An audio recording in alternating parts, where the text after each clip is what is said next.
Sanje Joda Zoge Chun Bado Dane Jasu Je Dage Jin So Kebe Tsonamge Dola Benjir Sanje Dubara Sho Sanje Joda Zoge Chuna Kanjo Bardo Dane Jasu Je Dage Jin So Kebe Tsonamge Dola Benjir Sanje Dubara Sho Sanje Joda Zoge Chunam Kanjo Bardo Dane Yapso Che Dage Jin So Kebe Tsonam Yola Benjir Sanje Dubare Sho. Next page. Om Ye Dharma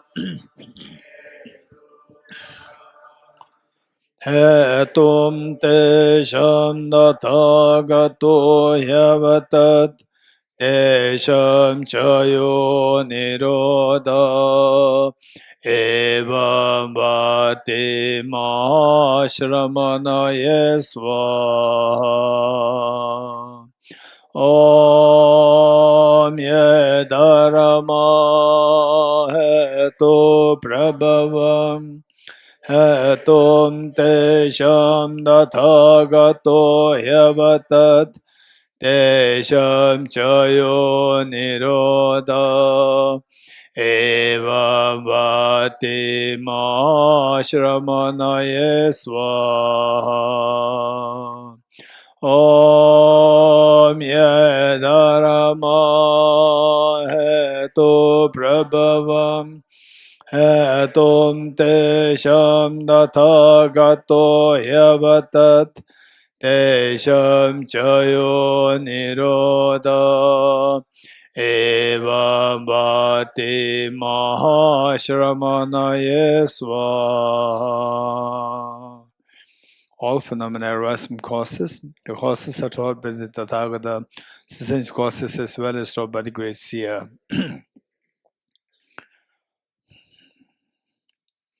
Okay, we'll read the three principal aspects of the path.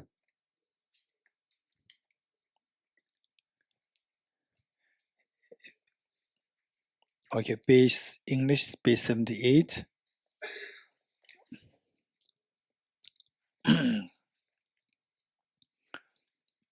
English, page 78. When we read this, what we need to keep in mind is that we already learn about renunciation, bodhicitta, and the wisdom of emptiness. Three main things that to be included in our practice. And these three things, how Lama Tsongkhapa explained. Lama Tsongkhapa here, the main on the statue here. Lama Tsongkhapa, how he explained. In fact, it was just like the information for you that how this teaching came into being was that one of his students from distance, he sent a request to Lama Tsongkhapa to please send a written teaching for him. And then Lama Tsongkhapa composed this, knowing that that student is extremely dedicated, committed, and devoted to Dharma. So Lama Tsongkhapa wrote this. And it's just 14 verses. And the Lama Tsongkhapa gave the gist of the whole teaching of the Buddha, and the three points: renunciation, bodhicitta, wisdom, emphasis are taught, and how these three are taught is done in such a way that each one of these 3 points, they are explained under three sub-themes. 3 sub-themes for renunciation, 3 sub-themes for bodhicitta, 3 sub-themes for wisdom of emptiness. And what are the 3 sub-themes? Number 1, for renunciation, they say, the why to generate renunciation. Why do we have to generate renunciation? Why? Number 2, if you know why, then you are interested how. Number 2, once you know how to do it, you practice it, then you want to know, how do I know that I have already generated renunciation? Number 3 is the measure of having generated renunciation. Let me repeat it. Number 1, why do you generate renunciation? Number 2, how do you generate renunciation? Number 3, the measure of having generated renunciation. 3 points. Likewise, Bodhichitta, 3 points. Wisdom of emptiness, 3 points. And the one thing about Lama Tsongkhapa is that what is easy, Lama Tsongkhapa does not really explain things. What is difficult, he explains things so thoroughly. This is a unique thing of Lama Tsongkhapa. And the same, what you can learn from the first, some of the points, like let's say what is the measure of having generated renunciation, you can extend it to the bodhicitta also. So which you can actually easily extend. The Lama Tsongkhapa will not explain in detail. Just once you know one thing, you can apply it to the other things. Okay, so it is quite self-explanatory. And of course, Lama Tsongkhapa's teachings, they're always the case that if you can explain, if you learn it from somebody, then things become way more easy for us, much easier for us, and much clearer. But since that we're going to read this at the moment, try to identify where the renunciation taught, where the bodhicitta, where the wisdom of emptiness, and each of these points where the reason why the renunciation be generated, where the how to generate bodhicitta renunciation is taught, and the measure the way is taught. So we have to identify these, and then for each of these points, Lama Tsongkhapa explains the reasons, very defined reasons, crystal clear reasons, and so precious. These are the gems for us. Okay, let's read it together. Three principal aspects of the path by Lama Tsongkhapa. I bow down to the Venerable Lamas. As well as I am able, I'll explain the essence of all the teachings of the Buddha, the path praised by the conqueror's children, entrance for those who desire liberation. Listen with a clear mind, you fortunate ones, who are not attached to the joys of secular existence. Strive to make good use of leisure opportunity, and direct your minds to the path that pleases the Buddhas. Without pure renunciation, an end to attraction for the pleasures of secular existence is unattainable. The craving for existence also binds beings, thus from the outset seek renunciation. Reverse attraction to this life by reflecting on how leisure and opportunity are difficult to find and how life is ephemeral and without span. Reverse attraction to future lives by repeatedly thinking of the infallibility of karma and its effects and the miseries of samsaras. Contemplating thus, when for an instant you do not admire the splendor of secular existence and remain intent on liberation day and night, renunciation is born in you then. Renunciation, if not tempered by a pure mind of bodhicitta, however, will not bring forth the perfect bliss of unsurpassed enlightenment. Therefore, the wise ones journey with the excellent mind of bodhicitta, swept up in the current of the four powerful rivers, tied by strong bonds of karma and so hard to undo, caught in the iron net of self-grasping, completely enveloped by the darkness of ignorance, born and reborn in boundless cyclic existence, ceaselessly tormented by the three miseries, thinking of your mothers in this condition, generate supreme mind of bodhicitta. Although you train in renunciation and the mind of bodhicitta, without wisdom that realizes the ultimate reality, you cannot cut the root of cyclic existence. Therefore, strive to understand dependent arising. One who sees the infallible cause and effect of all phenomena in samsara and nirvana and destroys all focus of apprehension has entered the path which pleases the Buddhas. Appearances are infallible dependent arising. Emptiness is understanding that is free of assertions. As long as these two are seen as distinct, you have not yet realized the intent of the Buddhas. When these two realizations are concurrent, where the mere sight of infallible dependent origination concurrently destroys all modes of grasping through definite discernment, at that time the analysis of the profound view is perfected. Furthermore, appearance refuse the extreme of existence, emptiness refuse the extreme of non-existence. When you understand that emptiness arises in the form of cause and effect, you are not captivated by the view of extremes.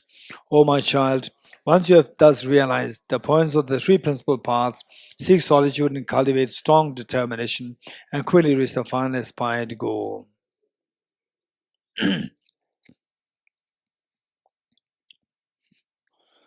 Okay, yesterday where did we leave? Anyone who remembers? Where did we leave? Second,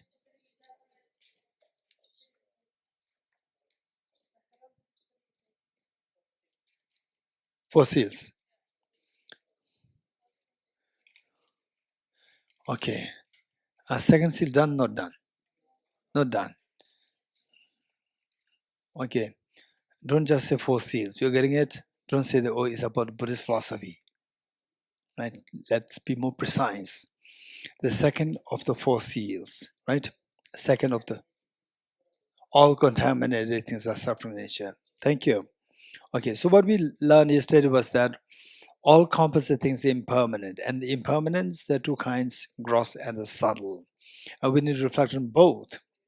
But the gross, it will greatly help us to mitigate or reduce the power, reduce the intensity of our, say, the what attachment to the samsaric things, and then it will give you time to contemplate deeper, deeper inwardly for your Dhamma practice. Then subtle impermanence will give us a sense of urgency, and then it'll help us to move into the path, the straight. From this, we come to know that subtle impermanence means the momentarily things are changing.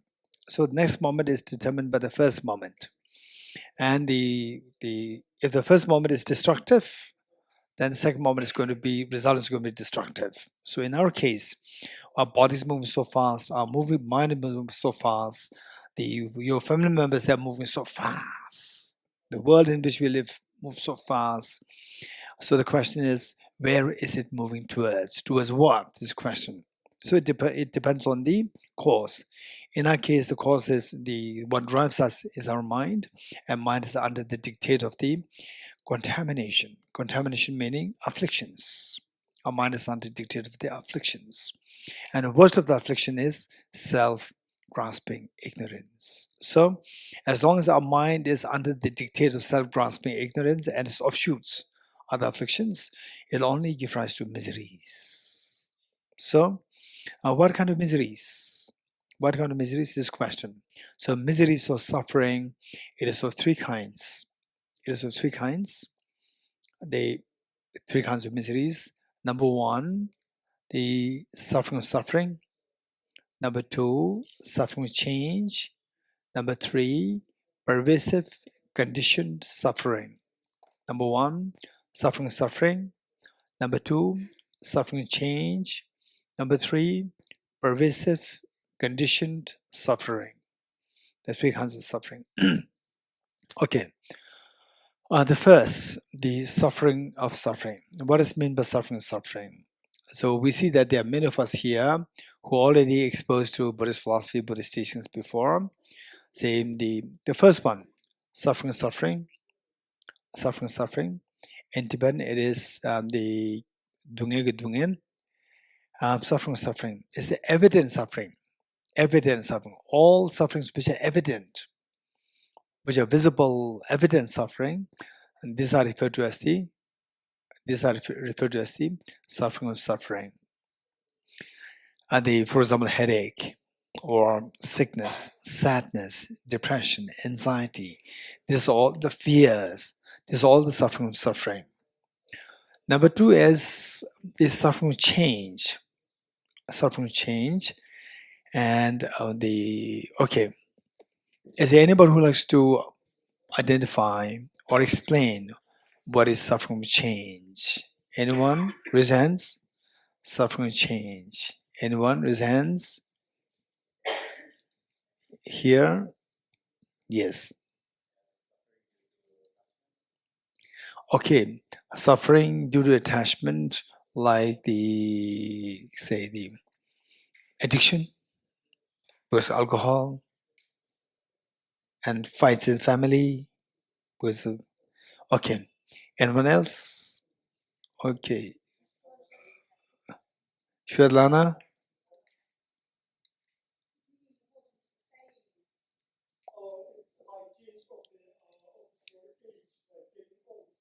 Okay, getting older like me. Getting older, and then earlier you can move so fast. Now you cannot move so fast, right? Okay, the lady over there.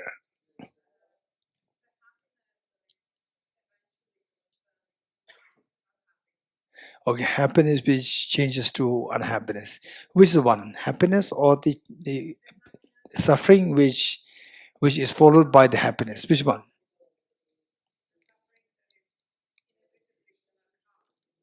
Okay, so let's say happiness, and then followed by suffering. Inevitably, the suffering comes. That suffering is suffering change. Nice sunny weather,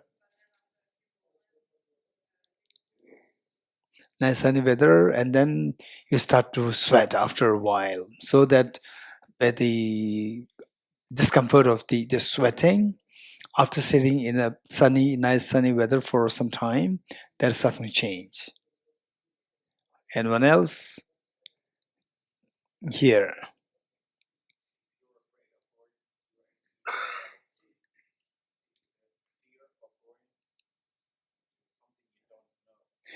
Fear of going to the unknown place, unknown.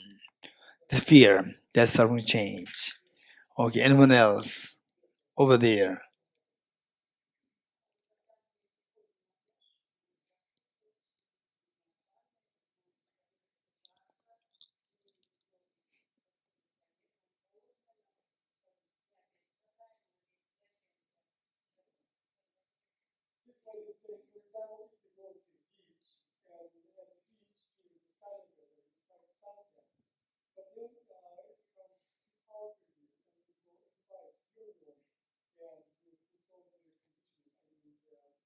Heating system.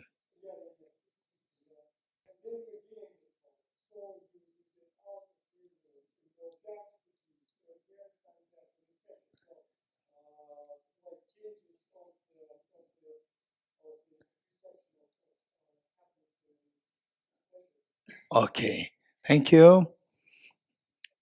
Over there, the lady over there.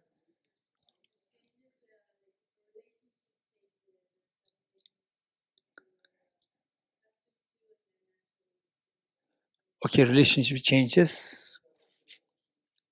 So what is that? The first relationship ends and second relationship comes.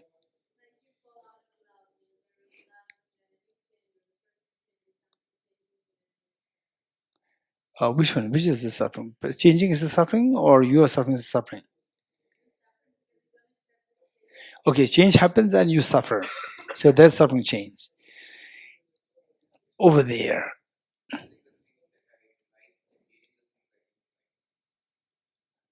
Okay, getting things which you don't like and not getting things which you like.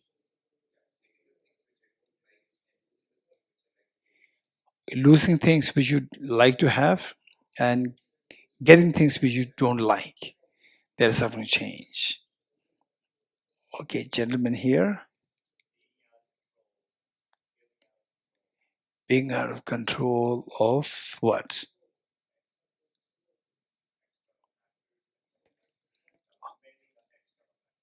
Okay, being out of control or being losing control or loss of freedom. Which is better? Loss of freedom. Loss of freedom from the external factors. Okay, the lead over there. Yes.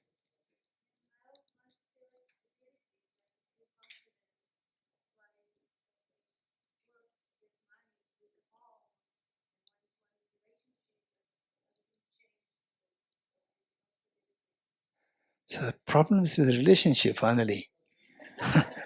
Everywhere I can see the problems with the relationship. Okay, the lady over there. Fear of loss. Okay, Nadia.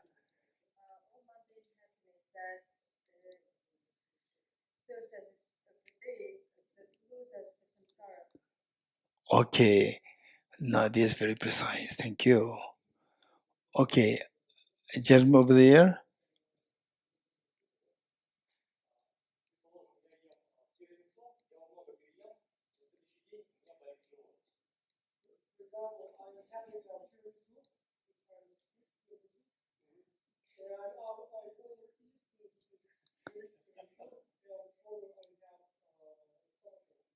Okay.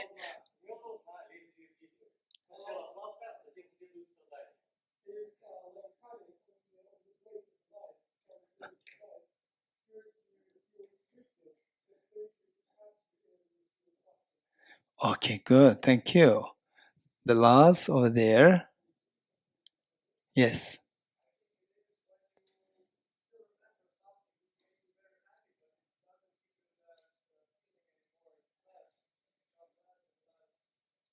Okay. Are you good? Okay, here.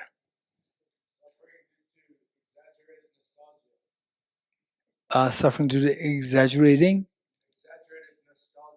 nostalgia. Can you give an example?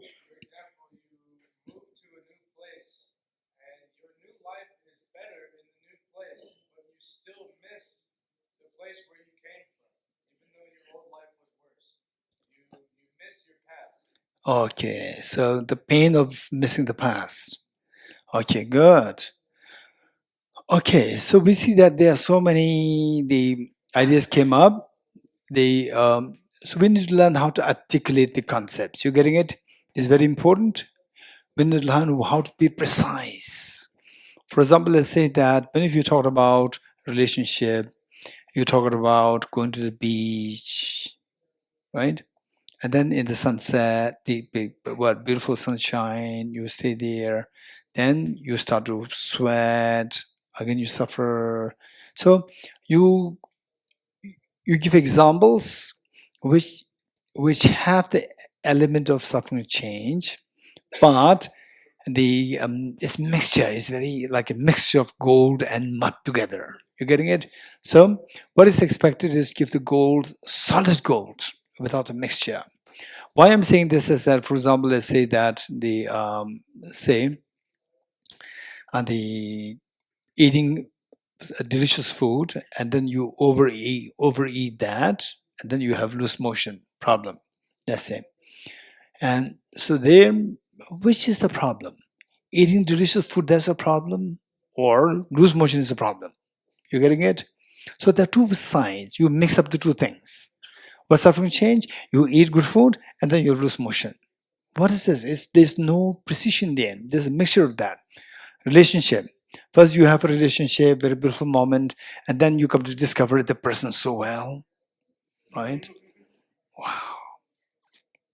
The first meeting, before meeting, you have 100% freedom, right? And you meet, you get 100% freedom from the other side, 200% freedom. And then after a while, you lose the 50% freedom. You're getting it? Okay. So I don't understand this. So people you who brought up this relationship, you have this experience. So this says initially it's beautiful, and later on it's so sour, acutely sour, right? That beauty simply disappeared. Okay. So again, this mixture, beautiful moment and very sour moment. Which one is suffering change? Beautiful moment or the sour moment? Which one? You are just bringing up the both, the combination of the two. Which of the two? So we need clarity. You're getting it? Likewise, going to beach, being the sunny, beautiful sunshine, you sit there, beautiful, and then you start sweating after a while, is a problem. So which one again? Sweating is the suffering change, or being in the beautiful sunshine, you enjoy it, there's the suffering change. Which one? You getting it? We need clarity. Don't say overall speaking is okay. But if the clarity is there, your thinking becomes very clear. With this, your journey is going to be very fast. Your journey is going to be very fast. You're getting it? Okay.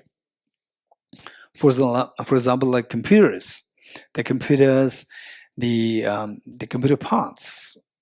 After a while, these computer parts have to be washed, and the water that you use, if it is just like 60% clean or 70% clean, then the efficiency is lost. Whereas if it is 100%, 98% clean, efficiency is so much. So the clarity of mind decide how profound is your Dharma practice. So we need to build the clarity of the mind. So with this in mind, what is suffering change? So first, let me give you a very simple example. You're getting it? We'll give you a very simple example. Let's say that how many of you enjoy momos? Momos. Okay. So because coming from Delhi to Dharamsala, on the aeroplane, there was the lady behind, I think maybe Britisher lady, and her friends were there. And the lady was talking loudly, saying that I've been to Dharamsala for so long, and I've never been to the palace of His Holiness the Dalai Lama. It's pity. And then in Dharamsala, you'll get momos, right? This is what she said with great excitement. So momos. Okay, I can see smile on the faces. Good. So first piece of momo, delicious, not delicious. Very delicious. Second piece of momo, good. Fifth one, good. Okay. 10th one, okay. 20th one, no. 30th one, no way. Right? Okay. 35th one, please don't talk about it. I just feel throwing up. Okay. So which is more delicious? First piece is more delicious, or 30th one is more delicious? Huh? First one is more delicious. Keep the first one last. Keep the first one last because it's desperately delicious. Right? The third one, which is not delicious, the last one you eat it first. Right? And the first one, keep it last. And when you feel like throwing up, you eat the first one. It's good? No, same. It's just same. It's just same. So this is suffering of change. Now, precisely what is the suffering of change? Right? What Nadia said. Precisely what is suffering change. We need to know, number one, what is suffering? How this same, what we identified as the suffering change, how that is suffering. Then why that is known as suffering change. Two things. So what is suffering change? In other words, is all mundane happiness, to be very precise. Don't just explain on this. All mundane happiness is suffering change. You're getting it? And if somebody wants more detailed explanations, how the mundane happiness is suffering change, for example, relationship, initial beautiful relationship, this suffering change because it ends up into, it changes, right? It changes into unbearable pains eventually. That is suffering change. In other words, don't say that the pain that you get out of this, the happiness, that is suffering, there's no suffering change. Pain that you get out of that, this is the suffering. It's not suffering change. The pain that you get out of the relationship later on, sour feeling, fights, and so forth, litigation cases, and so forth, these are suffering. What is suffering? Any suffering which anybody can easily identify as suffering is suffering. Let me repeat it. What is suffering? It's a suffering which anybody can easily identify as suffering is suffering, even including the animals. For example, if you beat somebody, nobody wants the beating. Even the animals also don't want the beating. They know that this is suffering. So, suffering is a suffering which anybody easily identifies as suffering. That is suffering, number one. Like headache problem, like the litigation cases, like the COVID fear, anxiety, stress, and so forth. And then see, even after eating delicious momo, then the 30th momo, you feel like throwing up, feeling of throwing up, uneasy feeling. That's all suffering, not suffering change. What is suffering change? Suffering change is all mundane happiness is suffering change. Let me repeat it. All mundane happiness, suffering change. For example, like the first piece of momo that you eat is so delicious. That is suffering change, not the last piece. Eating the last piece and you feel and throw up, that's suffering. First moment you eat it, it feels so nice. That is suffering change. In other words, all mundane happiness. You're getting it? Don't bring two things together. Don't bring the two things. Like the initially beautiful moment, the next suffering moment, combined together, suffering change. No.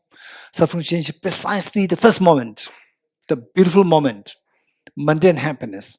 That is suffering change. Okay. Now the next question is, how is the mundane happiness suffering? For example, people say that, oh, let's go for a party, let's go for a party and let's go for drink. What drink? This is suffering change. right? Initial part is suffering change, and then later on it ends up into suffering. Fights happen with the drinks, right? Hey, I miss you so much, right? First, how the drinking starts. I miss you so much. Let's celebrate a meeting. You go there, right? And then we cheers, right?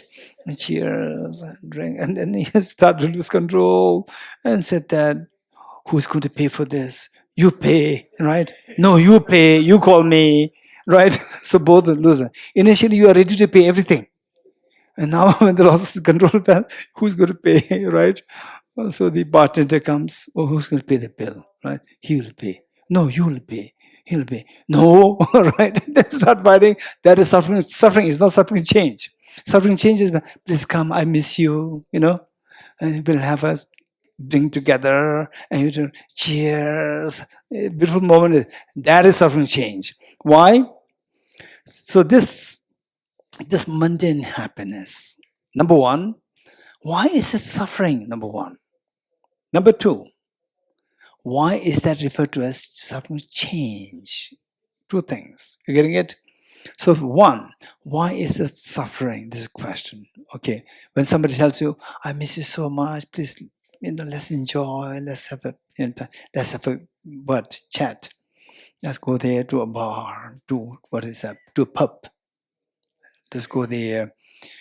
And you start having it, and the first few moments, like first 5-10 minutes, there's a beautiful moment. There's suffering change. How is that suffering? This is the first question.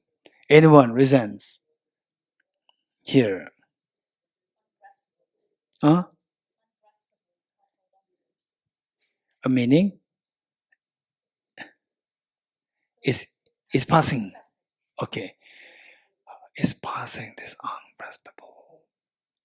Oh, I get that because there's suffering. So what's the problem? Okay. Then they say even the miseries, even let's say even the headache, right? Even the headache is also not graspable. It's ungraspable, right? Then it passes away is very good. So there's happiness. Okay. So it's not a challenge. You're getting it? When you come with your ideas, your name? Yamuna. Okay. When you come with your thoughts, don't worry if somebody comes with brilliant questions. Somebody asks you a question, you get stuck. Don't worry. This is how we grow. You have to grow your intelligence. You're getting it? So, therefore, say, particularly when somebody asks you questions, entertain that and see if it makes sense. If it does make sense, then try to improvise your answer. You're getting it? So, what she said is very good. That, say that we want to hold on to it, but then it passes by. Okay. Anyone else over there?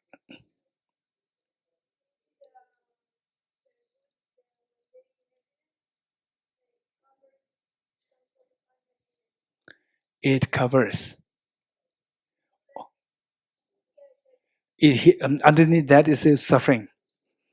Mundane happiness is like the beautiful cover. It's a cover. Underneath there's a suffering. This is what it's saying.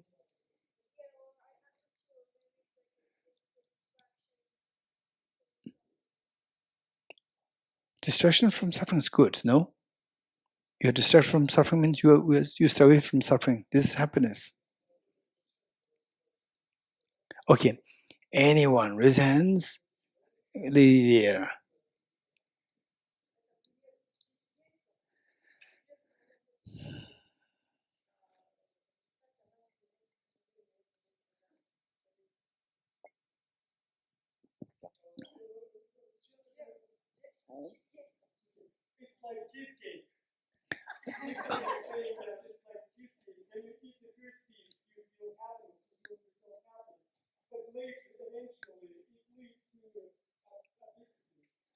Okay, that's true.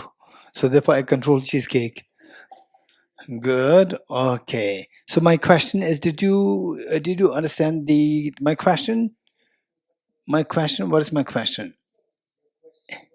Okay, let's all listen to what your name. Okay, let's see. Let's all listen to Hari. What is my question?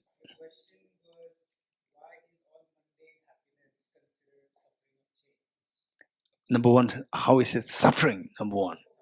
Then once you give the answer that is suffering, then why is it labeled as suffering change? That comes second. Okay, the first was answer.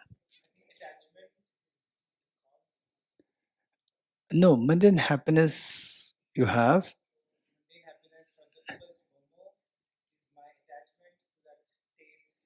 Oh, so what's wrong with attachment?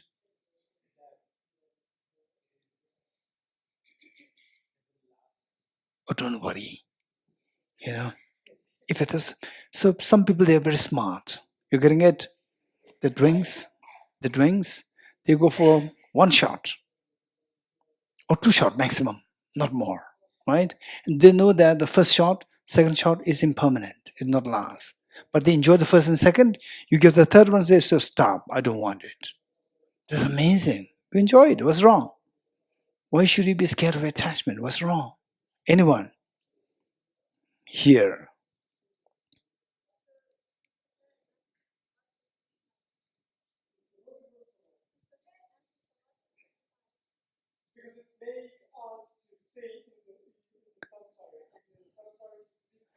Okay, say the mundane happiness makes us stay in samsara. How?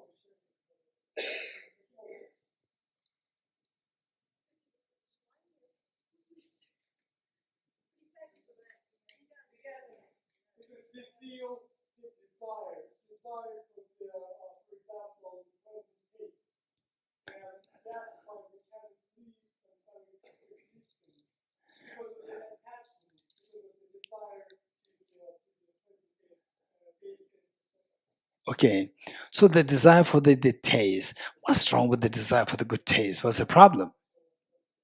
Don't be scared of the attachment, desire. What's the problem? The girl over there. Louder?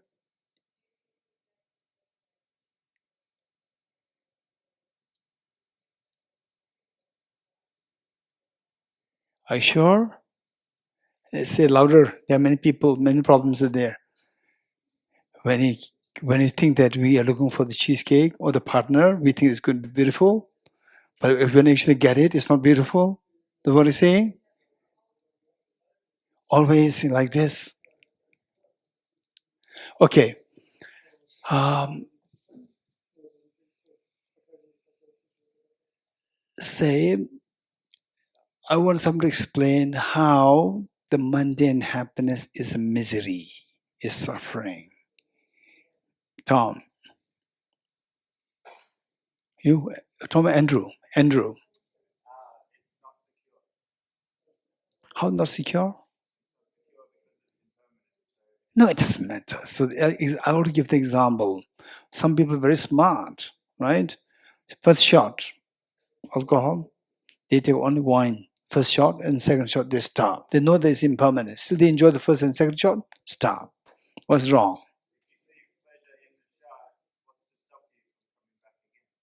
It's fine. You can come back again. You'll have again, the next first shot is very beautiful. If it continues, it's not beautiful. Third shot, fourth shot is not beautiful. Coming back again for the next first shot is beautiful. What's wrong? It doesn't matter. It's not sustained happiness, it's happiness. What's it? Huh? No, there's no disagreement. I know that it'll stop. Many people, they're very smart. I know who knows moderation. You're getting it? It's a problem with those people who do not know the moderation. First shot, they said, I'll have two shots. They take first shot, and laziness happens. Second shot, he says more. Third shot, easy, right? And then no moderation, and then suffering. This is what I'm saying. Listen. The person who knows the moderation will come back for the next first shot, not the third shot, right? That is a pleasure. What's wrong with this? It's fine. So those who know moderation. For those who know moderation, what's the problem with the mundane happiness? This is my question.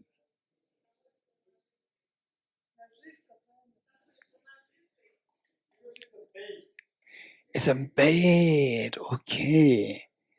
Okay, this is what Nadia said, right? Now here the Venerable is saying bait. That girl over there is saying bait. Okay.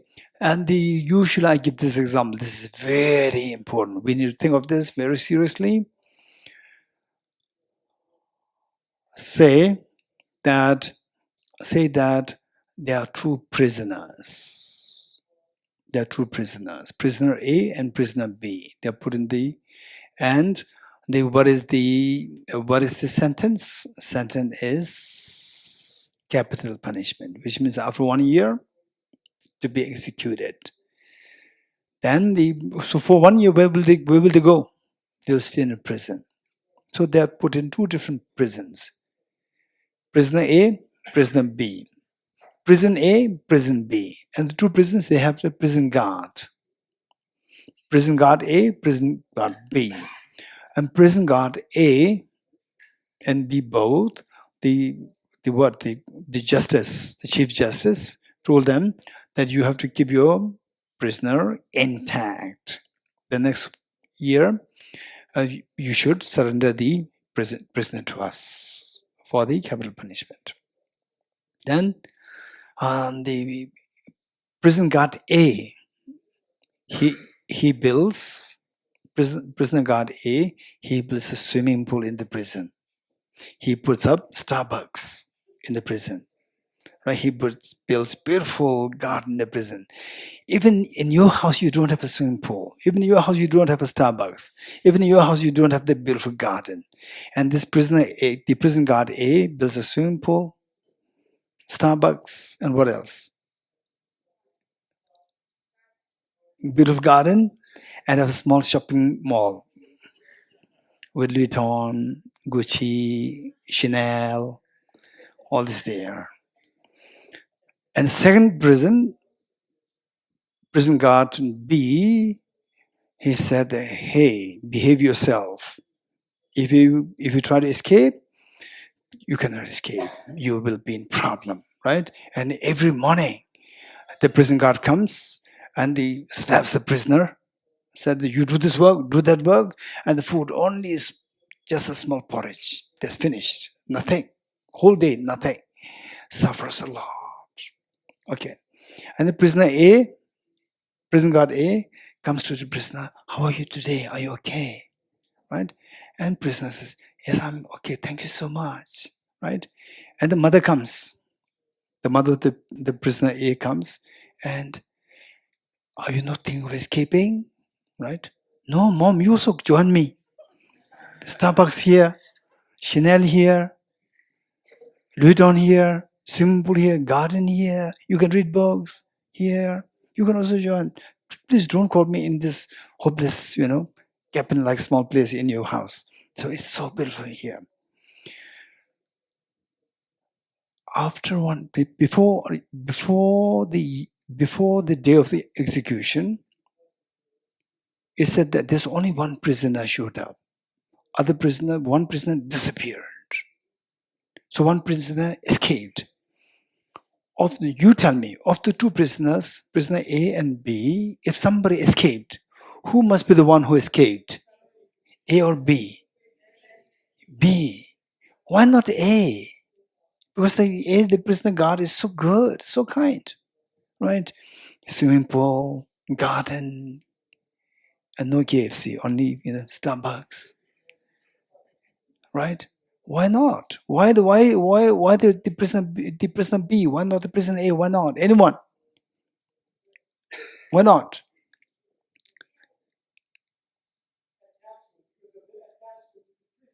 Yes. So the prisoner A is attached to what? Attached to the pleasures there. You're getting it? So prison guard A created these things. Is it for the prisoner's happiness or to trap him? Trap him. You're getting it? So trap. Is it good or bad? Huh? Is it good or bad? It's bad. Trap is bad. You're getting it? So let's say that have you seen the birds and animals to be trapped, food scattered? What do the birds do? Under the cage, the food is, if you hit the string, instantly you'll be trapped, right? Even the birds and animals, what they do is that you go closer towards the food, they again run away to check if it is a bait or real food. You're getting it? The moment they sense that this is bait, they will run away completely. They will not look after the food. You're getting it? So the bait is delicious or not delicious? Huh? Hey, bait should be delicious, not delicious. Bait must be delicious. If it is not delicious, it's not a bait. Right? So mundane happiness is not, mundane suffering is not a bait. Mundane happiness is bait. This is delicious. And this keeps us in the prison all the time. This does not allow us to get out of the prison of samsara. This is a bait. You're getting it? So therefore, if you say that the mundane happiness is suffering change, how? As Nadia, as Venerable, as the girl there said, the mundane happiness suffering change because number one, it is suffering because it is a bait. You're getting it? Bait. Bait means a trap. Trap. If you see the bait, this word is very beautiful. The bait. It has the connotation of suffering as well as suffering change. It is delicious and it'll make you feel painful. It makes you feel painful. You eat it and you're hooked. You're trapped. Fish bait, right? Fishing. The bait should be delicious. And behind the bait there is the hook. Like the gentleman there who said, the honey on top of the blade. Honey on top of the blade. Honey is delicious, but behind that is the blade. It will cut your mouth. Okay, so this is suffering of change. All mundane happiness. If somebody would ask you, what is suffering change? All mundane happiness. You getting it? And then somebody asks you why there is suffering, because it is a bait. And then second part, why is that referred to as change? Then you explain that although it is initially as seen as happiness, but if you keep experiencing it, it will change into suffering. You're getting it? Don't just say that what is suffering change, the happiness is changing into miseries. You just mix up. This is not correct. Okay. Mundane happiness, suffering change. Why? It should be suffering. How is it changing? One is suffering because it is hey, mundane happiness is suffering because it is a bait, number one. You getting it? Bait. This is but just one word and it answers all your questions. You're getting it? All the complications will go away because bait should be delicious. It should be mundane happiness, not like, say that you eat and then you feel obese or you feel loose motion. That is suffering, not suffering change. Then why this referred to as change? Because that it does not remain as happiness all the time. It changes to suffering. If you're exposed to this too long. Okay, good. What is number 3? Pervasive conditioned suffering, number 3. Okay. The Acharya Dharmakirti, a 7th century great Indian logician, epistemologist, and a great master, Acharya Dharmakirti, in his text, Pramanavartika, what he said is that when the Buddha taught the suffering, the Buddha meant the third suffering, not the first and second. Let me repeat it. When the Buddha taught the suffering, Buddha meant the third suffering, not the first and second. And of course, to understand the third suffering, you have to understand the first 2 suffering. If you don't understand the first 2 suffering, you don't understand the third one. Okay, is there anybody who can explain to us what do you understand by the pervasive conditioned suffering, the third suffering? Anyone? Raise hands. Raise hands. Raise hands. Only one hand. Okay, two hands are there. Lady there. Yes.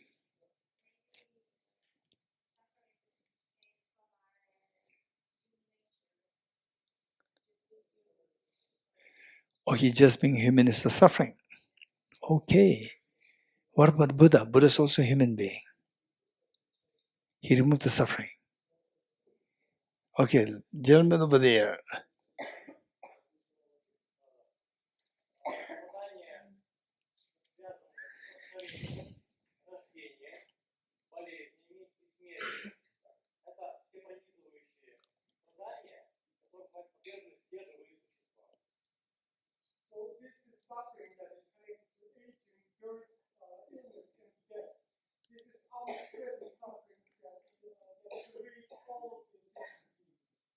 Okay, sickness, aging, and death.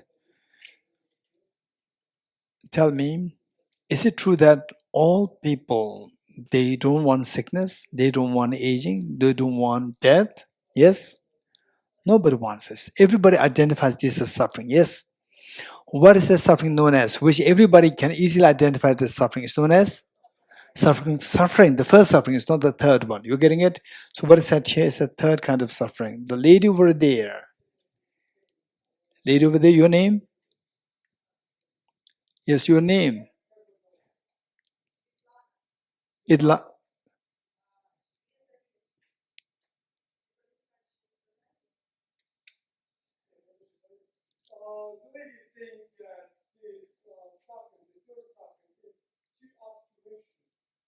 Okay. Two obscures. Interesting. Good. Good. Okay. Two obscurations. I would say 50% correct. Because the cognitive obscuration is not pervasive conditioned suffering.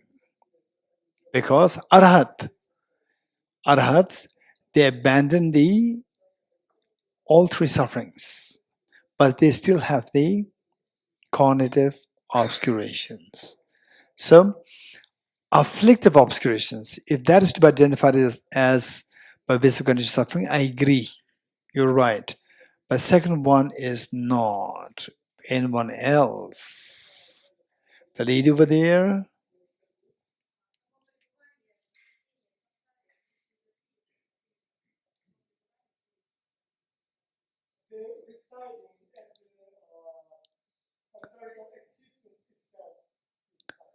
Okay, being in samsara, taking birth in samsara. Taking birth in samsara, involuntary birth in samsara is suffering, pervasive condition suffering. Very good. Okay, the lady there.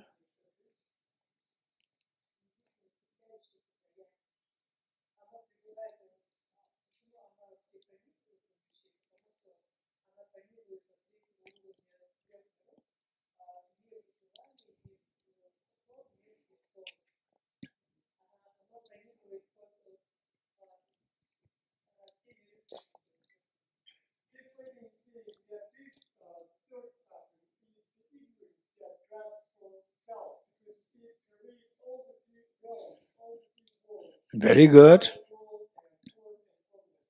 Very good. The ignorance which binds us in samsara, which exists in all, which pervades all three realms. The gentleman here,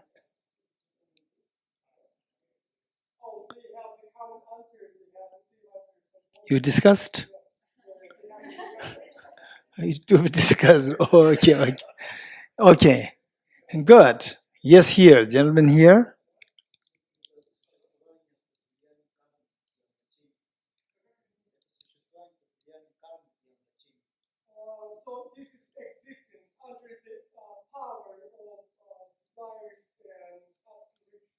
Very good. Okay. So existing that we involuntary exist in samsara by the power of afflictions such as desire and contaminate karmas. Very good. Here.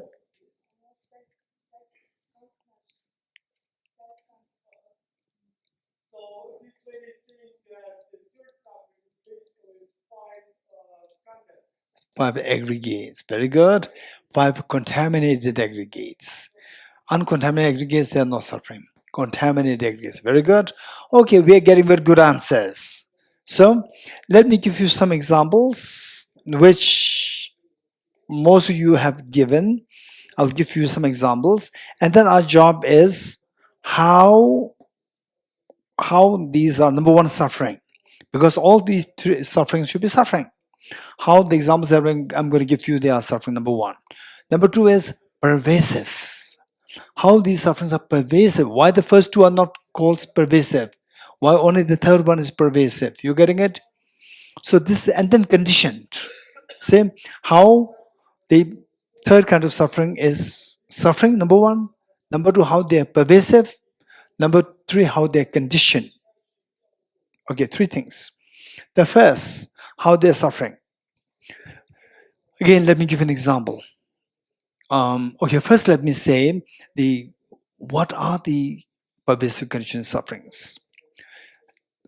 Let me give you, say, what you find in the main text, standard text, say that involuntary birth in samsara. Somebody said it. Involuntary birth in samsara. That is pervasive conditioned suffering, number one.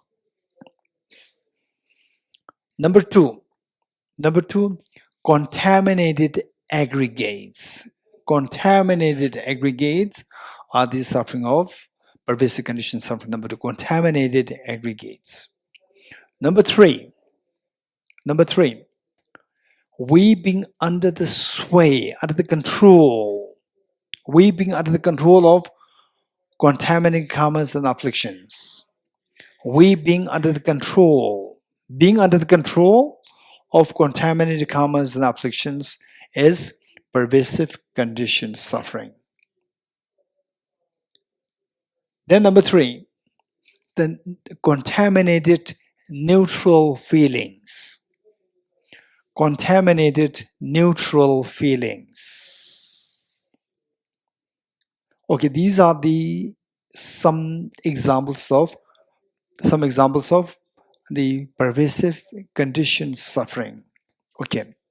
Now, once you have these illustrations, our job is to see how they are, number one, suffering. Number two, how they are pervasive. Number three, how they are conditioned. Okay, so let's explore. Number one, how they are suffering. Let me give an example. Say, the first suffering. What's the first suffering? What is the first suffering? Suffering. Suffering is which everybody can identify. Number one. Suffering change. People can identify, but they did not identify them as suffering. For example, like, oh, I want to experience cheesecake, right? I want relationship. I want cheesecake. I want momos. Yeah. So these are they say the people identify that, but they don't identify them as suffering. They identify. Now, the third one, pervasive conditioned suffering.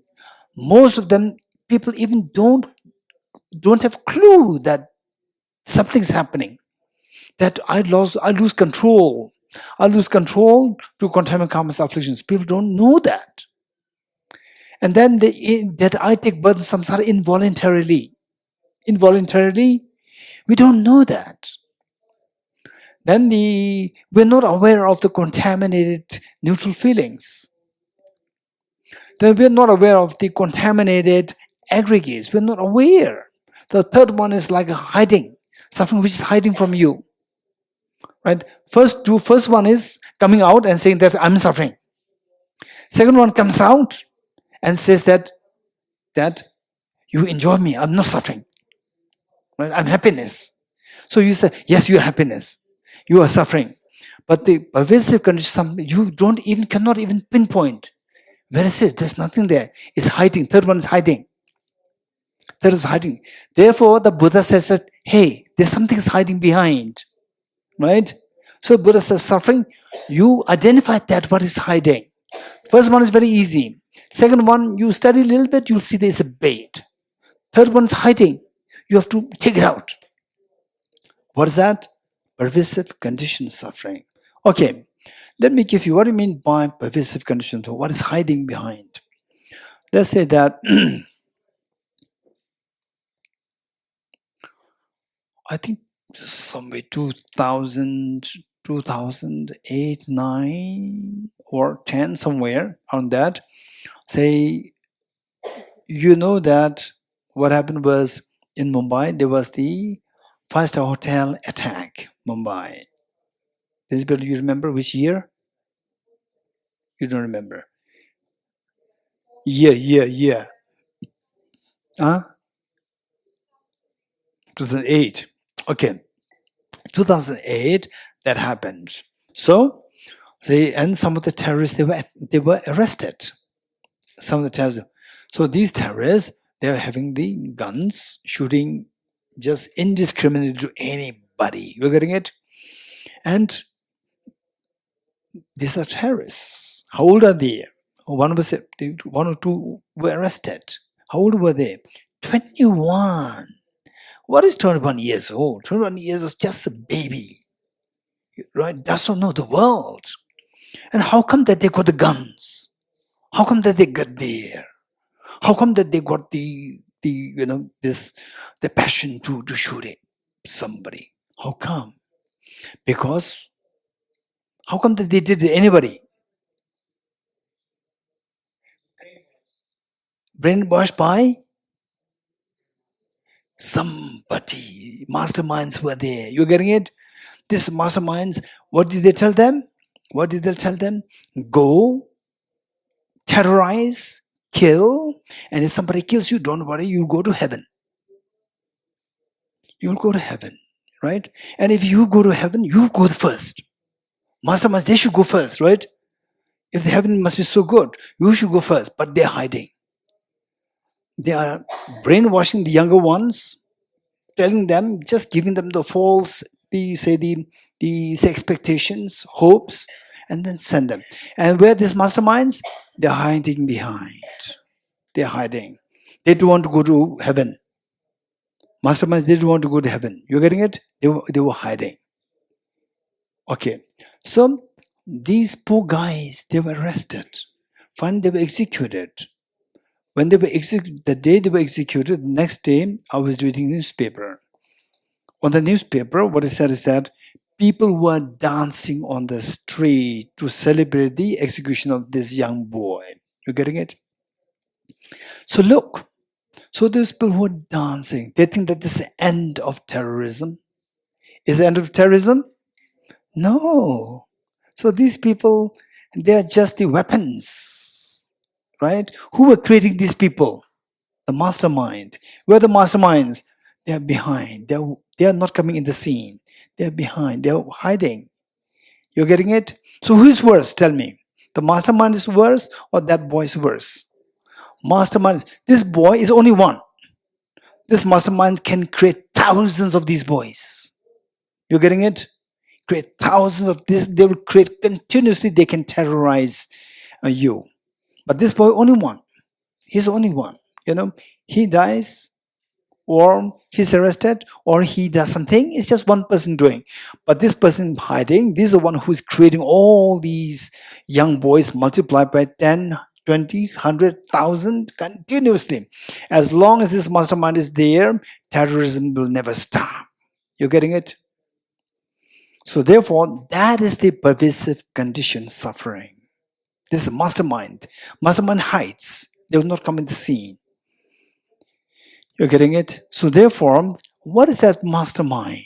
For example, let's say suffering, right? Suffering is the result of what? Right? Nobody wants suffering, right? The painful relationships, extremely painful relationships. And the momos, 20th, 30th, some boys maybe 20 is fine, right? Some girls, I don't know. The boys, maybe 20 is fine, 30 is fine. Maybe 50th, maybe pain, right? Oh, now pain, right? Okay. So there's one young man, and there's one particular bread which is extremely, amazingly delicious, and a huge bread, and we can eat one quarter. only we can eat 1/4 of this, not full. And this young man, he eats 2 of these, 2, which is almost like for 8 people he eats. Then his stomach is so full, right? And he could feel the pain. And he could not move the body. When he moved the body, he would feel the pain. So he would request somebody, please, please throw me down. Please throw me down, right? So he can lie on the bed. Okay. So likewise, see, we are the suffering. So this suffering is the result of what? Who made you have this suffering? Because of the non-virtuous karma. You're getting it? Because of non-virtuous karma. When you do non-virtuous karma, you don't feel that as suffering. Right? Non-virtuous karma, you don't see it as suffering. And who made you do the non-virtuous karma? Afflictions, desire, anger, and so forth. Right? So these 2 are the masterminds. These 2 are hiding behind you, and then they create this suffering in you. Then you say, I'm suffering, right? And sometimes they also create pleasant feelings in you. It's a bait for you. You're getting it? So therefore, these, let's say, contaminant karmas, afflictions, they are the masterminds, self-grasping ignorance, and the what is that? Afflictive obscurations. These are the masterminds. They're hiding behind. You don't even identify them, right? You don't even identify them that these are actions which are actually making me suffer. Right? Only the Buddha taught us. Then we become aware. Till that point, we are not aware, right? In some places where, say, nothing of these teachings happen, just steal somebody's things, bully somebody else. So what? So when you become strong, you bully others. When somebody is stronger, they will bully you, right? So what's the problem? Then the Buddha came and said, no, this is wrong. You don't see this as a problem. This is a problem. This is what makes us to suffer, to have the suffering, to have the suffering chain. Buddha taught us that something's behind, something's hiding behind pervasive conditioned suffering. So that is the number one, that is suffering, because that is a mastermind. And if you identify the mastermind, will you be happy or unhappy? Very unhappy, right? If you identify the mastermind, you'll be happy, not happy. Oh, you'll be very, oh, thank you, you're the mastermind. Then you are the mastermind. Now I identified you, right? I'm happy that I identified you, right? In that sense, you're very smart. Okay. So next, okay, let me give you another example. So this example, some of you may have the experience. You have not a nice boss. You are working in a company, institution, whatever, and your boss is not too nice, right? Okay, it may remind you of your own experience, right? And the boss say, morning, you come 2 minutes late, right? You come and the boss is standing there. You come and then the boss looks, right? What is this? Are you happy, not happy? Right? 2 minutes late and the boss looking like this and you look at you like this. Are you happy, not happy? Right? And you say, good morning, right? Good morning, sir. Good morning, ma'am. And the boss says, what's the time now? Right? In the beginning, you are late. Right? And then there's no smile. There's so much of anger there. Every day is like this. And then even threatens you. If you repeat it, you have a problem. Right? One day, when I was Cambridge, I met one gentleman. And I told him that you are coming on the bus. Sometimes the bus is late and then your job, the boss may create problem on you. He said, yes. So sometimes, yes, the public transportation can be late. So he was late there and they said, you are late. And he was, sorry, sir, I came just way half an hour before the I've been waiting there and the bus was late. I'm not talking about that bus is late. I'm saying you're late, right? No, sir, it's because of the bus. Do you want a job or not? I'm not giving job to the bus. I'm giving job to you. You want a job or not? He said, yes. If yes, you want to come on time. Don't tell the bus. Come here on time. There's no heart there. If the person deliberately comes late, that's a different story. But yes, of course, public transportation. Naturally, it can be late sometimes. And then in worst case, say, the moment you say, good morning, sir, good morning, man. What good morning? You're late. If this is how you are treated every day, are you happy, not happy? Very unhappy. You're getting it?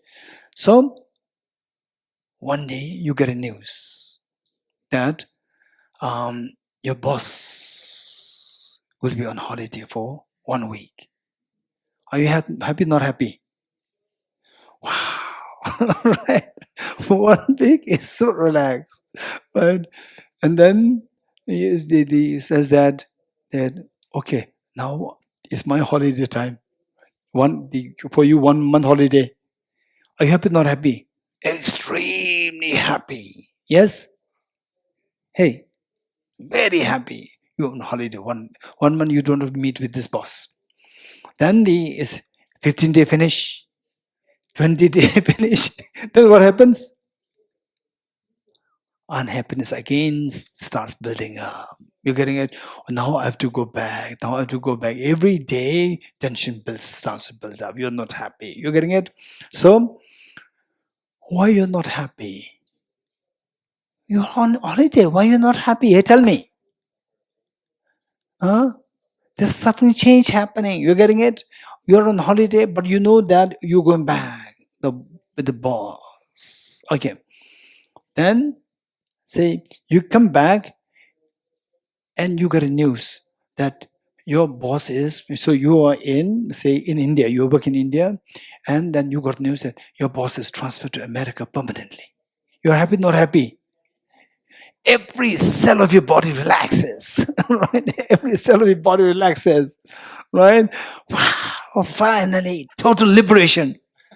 Okay, so why? What's the problem? You're on the holiday, still you're not happy because something is there who is controlling you. Who's controlling? The bosses, unkind bosses controlling you. You getting it? You're not meeting. Still mentally you are controlled by this. So when the boss leaves you completely, then you get total freedom. Okay. So what is that boss? That is the pervasive conditioned suffering. You're getting it? That's the main boss of all the miseries. Therefore, the Buddha taught that if you want to identify the suffering, don't just be happy by identifying the first 2 kinds of suffering. You must identify the third one. This is the most important thing. If you remove the third one, first and second are automatically removed. You're getting it? Because third one is a boss. Okay. Having said this, what is the next question? Pervasive, number 2. How is the third one pervasive? For this, somebody said before that the samsara, the prison that we live in, the samsara is divided into 3 groups known as desire realm, form realm, and formless realm. Let me repeat it. For those of you for those of us who are completely new to this, say the whole samsara prison that we live in. Samsara, which is the prison which we live in, it is made of 3 divisions. It's made of 3 realms. First one is the desire realm. Second one is form realm. Third one is formless realm. And what is the difference among these 3? Is that in the desire realm of the 3 sufferings, the first one, what is the first one? Suffering change. No. Suffering. The first one, suffering exists only in the desire realm where we live. Headache, all these pains, manifest pains exist only in the desire realm. In a form and formless system, there's no suffering. Number 1. Number 2. What is number 2? Suffering change. Suffering change exists in the desire realm and the form realm, not in the formless realm. Even the form realm is further divided into 4 divisions. Some of you may feel that, oh, there are so many divisions. Say, don't think like this. I would suggest you to remember these things. That would be very helpful later on. Once you know these concepts well, later on things become very easy for you. So, form 3 realms: desire realm, form, formless. Form realm is also divided into 4 groups. First concentration, second concentration, third concentration, fourth concentration. 4 concentrations are there. 4 concentrations, 4 realms, 4 divisions within the form realm. Then number 3, formless. Formless is also divided into 4. I can actually go very easy, but then you will not get the details. And I like to give the details also. But if you don't want the details, it's fine. Form realm is divided into 4 groups, known as first concentration level, second concentration level, third concentration level, and fourth concentration level. The form is also divided into 4. They are known as infinite space. Number 1 is infinite space. Number 2, infinite consciousness. Let me repeat it. Formless realm is also divided into 4. First one is infinite space. Number 2 is infinite consciousness. Number 3 is vacuity. Number 4 is peak of existence. The peak of existence. What's the spelling? Peak. P-E-A-K. The peak of existence. 4. And the okay, I don't want to go too much into this for the time being. Later on, if somehow they related, I'll share. But now, in the form realm, how many of them are there in form? 4 divisions are there. Of the 4, the second suffering. What is second suffering? Suffering change. It exists only in the first 3 of the form realm, not in the 4th level.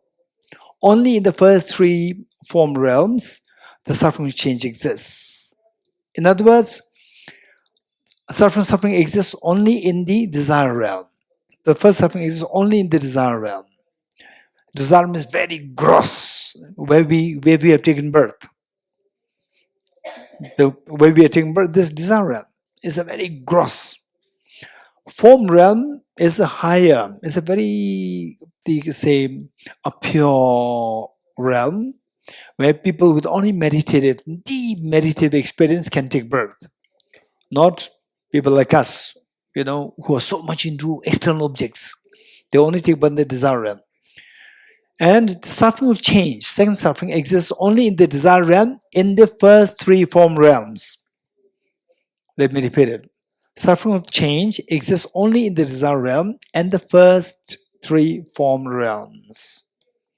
Whereas the third suffering, pervasive conditioned suffering, exists in all 3 realms equally.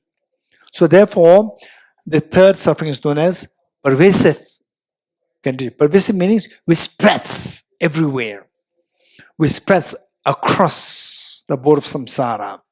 Where there's samsara, pervasive condition exists, the suffering exists. You getting it? Okay. So after this, I'll ask you the question. What is the third? First one is how they are suffering.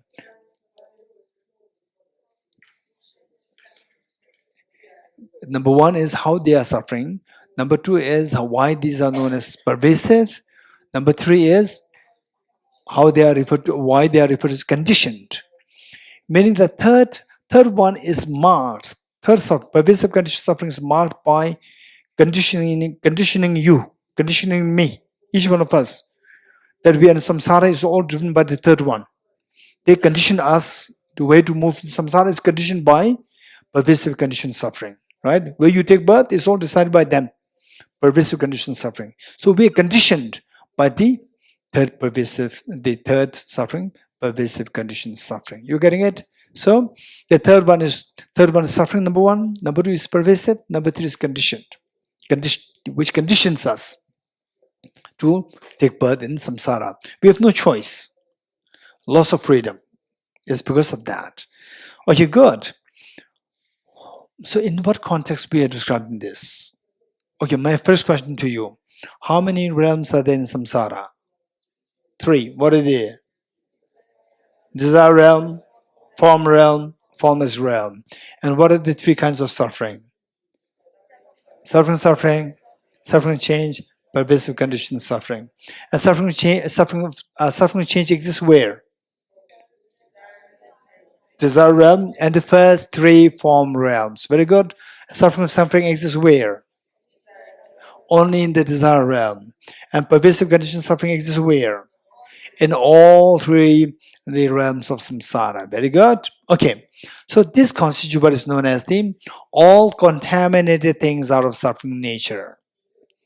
You're getting it? All contaminated things out of suffering nature. So the suffering nature, we have to know the 3 kinds of suffering. And in our reflection on a daily basis, it'd be very good if we can think about these 4 seals, right? On a daily basis, we just take like 5 minutes, 10 minutes, or some people, I'm sure that some of you spend like 1 hour, 2 hours doing practice and prayers and so forth. If you're not doing anything at all, then you can spend like 5 to 10 minutes a day and sit and, say they recite Ye Dharma mantra, which serves as a mirror for us. Am I doing good things so that I don't suffer? Or am I doing bad things which make me suffer? Just, Ye Dharma, He Do, Prabha, recite this. And then recite the 4 seals. All composite things are impermanent. I'm also impermanent, right? Once I was very young, now I'm becoming older, and then I'm become even more older, even more old later on. So this is impermanent. And people around me, my parents, for example, I lost my mother when I was just 5 years old, and then the father, I lost him when I was in my 30s, and many near and dear ones they lose, and then one day I'll also disappear. Just think of that. Think of that.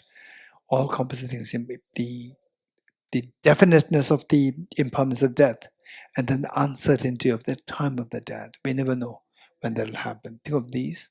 And then with this then the gross impermanence and subtle impermanence. With subtle impermanence, then think about how the result is determined by the cause. In our case, what is the cause? Contaminate. So look, so we can identify yourself. You may be a very short-tempered person. You may be very full of attachment, jealousy, and so forth. How these are torturing us. Immediately, how they torture us. Where you have so much of desire, when the desire is not fulfilled, there's so much of pain in you. When there's so much anger there, every moment corrosion happens. And these corrosions, they destroy your immunity. Once the immunity is gone, you are so prone to illnesses. Your life will be shortened because of this acute anger, jealousy, fear, and so forth. So we need to be careful of these. So all contaminated things are suffering in nature. Suffering like what? Suffering like sickness, aging, death. Yes, look at this. Okay, my neighbor is suffering from cancer. And yesterday actually, I already heard about one extremely good scholar, amazingly great scholar, the Western scholar. He was diagnosed with a very serious illness, and it's very sad to hear this, but this is a reality. All of us, 8 billion human beings today, one day, one by one, they will disappear. We, not they, we will disappear one by one. And we reflect on these. For example, like there was a great teacher, just Milarepa, no, just Marpa. And they also happened to the Ralozawa, 2 of them, the separate situations. When they were looking for the teachers, they could not find their teacher. And then at one point, just Marpa, when was going in search of his teacher with all his the feet with the what is that? No, the injury uh, blisters, right? The blisters sore, just going in search of the teacher, and then the sole of the shoe worn out, and then the feet just touching the baby, and then the blisters happen, and still looking for the teacher. At one point, he saw on a huge, the grassland, he saw so many birds there, so many birds, there, and a bigger bird, a vulture, bigger bird comes and picks up one bird, this one smaller bird, one by one. You're getting it? And all the other birds, they were busy looking for something to eat there. And one by one, they're being picked up by the bigger bird. So bigger bird, and then just Marpa, when he was seeing this, it just reminded him of the impermanence of death. Right? So all these birds, tiny birds, they're like the human beings like us. And the bigger bird is a lot of death. Death is taking a life one by one by one. Right? Okay, so this gives him a very clear picture of the impermanence of death. One day each one of us, we're going to disappear from this. So this meaning of, say, the all composite things impermanent, and then all contaminated things are subtle nature. So you see the loss of near and dear ones, there's so much of pain within you, so much of pain. And these pains are because of the contamination, self-grasping ignorance. And how to get this pain? This next question. All contaminated things are suffering nature. When will this pain, when will these tears stop? They will never stop on their own. While we talk about the impermanent phenomena as two kinds, they can also be classified into three kinds. One is whose continuum will come to an end invariably, meaning that 2022 stopped on its own. We don't do anything to put an end to 2022. It stopped on its own. There's one class of impermanent. For example, our youth will disappear. So those who already hit 40s, 50s, or even 30s, our youth is gone. Those who are in the 20s, how many 20s? Raise hands. How many 20s? 1, 2, 3, 4, 5, 6, 7, 8, 9, 19. Okay. Okay. So even the 20s. One time I was in my teenage. Right now I become 55. One day those in 20s will become 55. Right? Okay, this is reality. When I was in school, I was 12 years old. And I discovered the age of one of the school boys, senior boys. He was 16. I was 12. Then I discovered his age, very old. Right? He was 16. Very old, poor guy. Right? This is reality that happened. And gradually I became 16 myself. Then I discovered the age of one of the school teachers, who I discovered that he was 33 years old. 33 years old, very old, right? So he also went through school like me. One day I will also become one like him. Oh, it was so painful to think of that. This teacher, 30 years old, he also first went to school and then become a teacher, 30, very old.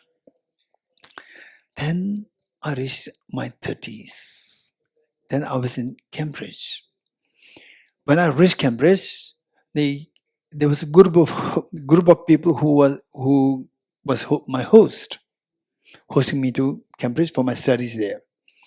And one of the professors who was also part of that group, he so happily informed me that before you came, just 2 days ago, I celebrated my 50th birthday. What is to celebrate? Half a century gone, right? You should feel sad. Half a century gone. What is this? And he did not mind. I just celebrate my 50th birthday. People came, congratulated me, and presents and so forth. Then I became 50. Okay, I was in the first. That was when I was in 30s. Then I was in my 40s. I was invited for the meal by one of the vice chancellors here in India, and he invited me for a meal. And then he also invited another professor, lady professor. And the lady professor was informed by the vice chancellor that I'm inviting the new director of Tibet House. And the early director, this lady professor, she knew the early director. And she was expecting the new director who is in 40s. She was expecting the new director as old as the early director with the white hair, right? Very elegant white hair. And then I came. And she was just looking at me like, oh, wow, young director. And she said that, you look at me and like this. And she said, a young director. She said it 3 times. 3 times. Because constantly she was being reminded of my predecessor. And every time she was reminded of that, she described me as a young director. And then suddenly a thought came to her. Young means also is not good connotation, which means inexperienced director. You get it? She said, no, young in age, not in experience. She corrected, right? She thought that I felt offended that you're inexperienced director, right? So she corrected, saying that I didn't say anything. Somehow she just corrected by saying, oh, I mean young director, age-wise. Okay, so that was when I was in my 40s. Then then gradually I hit 50, right? So I'm like 45, okay, aging. 50, so although I teach, I practice, I think I contemplate on this, but when I actually hit 50, I couldn't believe it's 50, right? Oh no, right? 50, right? Now in the 50s, now 55, okay, now 50, still 50, right? Still 50 is fine. So one time, I was in the dental clinic, and the dentist, there were not many patients, only me. And he said that now I'm getting old. I cannot work too hard as much as I used to be. I'm getting old. I'm already 67. Right. I was what age? In my 40s. You getting it? I was in my 40s. And he said, I'm already old now. I'm 67. I cannot work as hard as before. And he said, how old are you? He asked me. And then I said, guess. No, tell me, how old are you? I said, I'm 70. I was in 40s, right? Just imagine that you are the one who is saying this. You are the one who is interacting with this dentist. And I said, I'm 70. He said, no, you're not 70. Tell me the truth. Yes, I'm serious, I'm 70. He said, no, you're not 70. Then I said, guess. Then he said, he looked at me. I was, what age? In my 40s. He said, okay, now imagine you are the person who this dentist is describing you. You look like 65. Right? If somebody describes you as 65, you were happy or not happy? You're in 40s. Right? What do you think? Right? Say you are 40, let's say you are 20, and some you look like 21, you'll feel offended. You're 20, somebody describes you look at 21, you'll feel offended or not? You'll feel very offended. And somebody says you look like 19, you feel so happy, thank you. Right? It's a big compliment. Thank you, you're very happy. 1 year younger, 1 year older, you feel so offended. How dare you, this person say like this? I'm just 20. Right? And this was saying that I'm 21. And say you are 20 and somebody says you are 40. Just imagine that. Okay, so this is impermanence. This is impermanence, where we feel so affected simply by even the words. You are 20, somebody said you are 25, you feel so bad. And you are in your 20s, somebody said you are 16, you feel so happy, right? And you are in your 30s, somebody said you are like 25, you're so happy. You are in your 39, and somebody said you are like 40. It will upset you so much. This is how vulnerable we are, how weak we are. Okay, so all these problems, this is invariable. We can't do anything. Impermanence, there's one thing which invariably stops on its own, right? Our age, our good health, our youth, they invariably stop on their own. There's one category of the impermanent phenomena. Another category of impermanent phenomena, whose continuum impermanent phenomena, but whose continuum never stops, like your mind. Your mind never stops. Your mind is changing, it's impermanent, but it never stops. Time is changing, but it never stops. So you cannot do anything to stop these. This is the second class of impermanent phenomena. Impermanent phenomena whose continuum will never stop. Number 3, impermanent phenomena whose continuum will never stop unless and until you put effort to stop it. If you put correct effort, you can stop. If you don't put effort, it will continue. For example, say, how many of you have shed tears to see the loss of near and dear ones? Raise your hands. How many shed tears? So painful, so painful, so painful. So, how long should we shed tears? How many lifetimes? Right? It will never stop on its own. It'll continue, it'll perpetuate unless until we put concerted effort. Right? Say, like what? Like our tears of sadness and our misery, sickness, aging, death, and so forth. This will never stop unless until we put the correct effort. Pervasive conditioned suffering, it will never stop until we put concerted effort. Okay. So if you put effort, then all miseries can stop. The Buddha taught in a sutra known as Rice Seedling Sutra, Sadistamba Sutra. In Sanskrit, Sadistamba Sutra. In English, Rice Seedling Sutra. In Tibetan, Sarujangbe Do. Okay, Rice Seedling Sutra. So there the Buddha taught that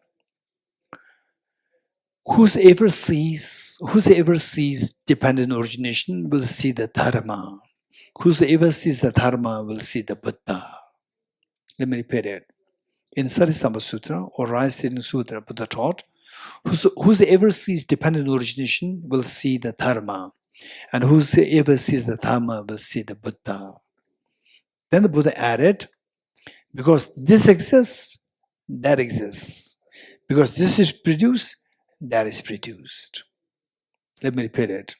Buddha added, because this exists, that exists. Because this is produced, that is produced. Where the self-grasping ignorance is produced, misery will continue to be produced. And then Buddha added, because of ignorance, now the last 2-3 days, we're talking about ignorance all the time, self-grasping ignorance. So the Buddha taught, because of ignorance, contaminated karmas arise, because of which consciousness arise. Okay. I'm not sure if there's any down, wheel, down, behind, outside.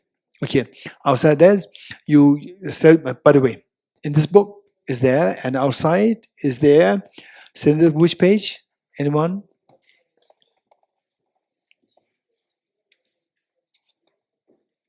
Which page? 3 to 8. Thank you. Page 3 to 8. Page 3 to 8. This is wheel. This is wheel of life. Wheel of life. And later on, we will do a quick teaching on this. Later on, we'll do a quick teaching on this. So what I'm sharing here is what the Buddha taught in relation to the fourth wheel, outside, the outermost wheel. Outermost wheel, tell me, what is something so different about this outer, the fourth wheel, outermost wheel?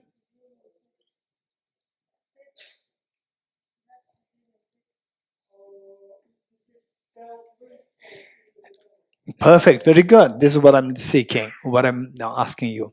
So it has 12 segments. You're getting it? There are 12 segments there.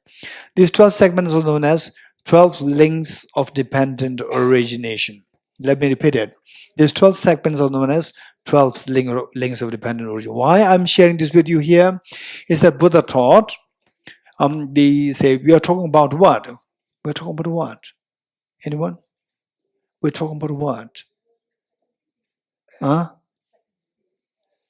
Second seal, yes. We're talking about what? Be very precise. Huh? Dependent origination? Dependent arising? And what else? Be just very precise. What am I speaking?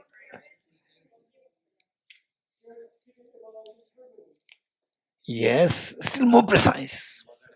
If you say, if somebody tells you, where are you? Right? If somebody tells, where are you? You say that I'm in the world. Hey, listen. Hey, listen. Somebody tells you, where are you? Right? Hey, where are you? I'm in the world. Is correct or not correct? Is correct or not correct? It's correct. It's correct. But this person is not happy, right? Where in the world are you? Right? Oh, I'm in Asia. Is it correct or not correct? It's correct. But still the person is not too happy. Where in Asia are you? I'm in India. Okay, now become right. Become more and more precise. Right? I know you're in India. Where in India? Right? I'm in northern India. Still not clear. Where in northern India? In Himachal. Where in Himachal? Right? Dharamsala. Where in Dharamsala? Tushita. Then becomes very precise. You getting it? So when I say, what was it talking? Impermanence. It's very gross. Right? Be very precise. What was it talking? You don't remember. Elisa. Very good. Very precise. Where are you? She's not saying, I'm in the world. Right? She's saying that I'm in Tushita. You're getting it? Be very precise. So, impermanent phenomena, there are three categories. We're talking about the third category, which is the, say, impermanent phenomena, whose continuum will never terminate unless until you put concerted effort. You're getting it? This is what we are talking. In this context, examples are what? Our sickness, aging, tension, depression, anxiety, and so forth, that we've been samsara. These are the examples. So, in what way that this is something which will stop only through effort, not otherwise. Otherwise, it'll keep continuing. So, this is depicted as a wheel. You're getting it? The wheel, if you put in the water, the wheel, right? What is that? There's some wind wheel which runs on the water. What do you call that? Watermill. Watermill, watermill, right? They use the wheel. When will this will stop? When the water stops. You getting it? Otherwise, if the water is continue, the wheel never stop. You getting it? So our wheel. So this depicts a wheel to tell us that our misery will never stop if you don't put the correct effort. You getting it? Okay. One time I was with a professor.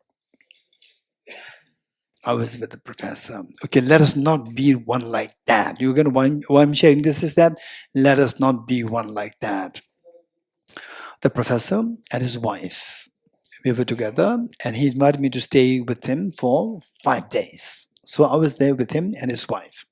And one time we were together on the dining table, and the both of them were there, and they say they were taking okay. So they were taking care of the animals. They're very compassionate. And they were talking about how the animals are extremely, they suffer a lot, and what can we do to help? So I said that we have to think of helping them by, say in this life to help them in the next life, so we can help them. So when I say the next life, this lady said that, no, I'll not come to next life. I'm not come to samsara again. I said, wow, this is amazing.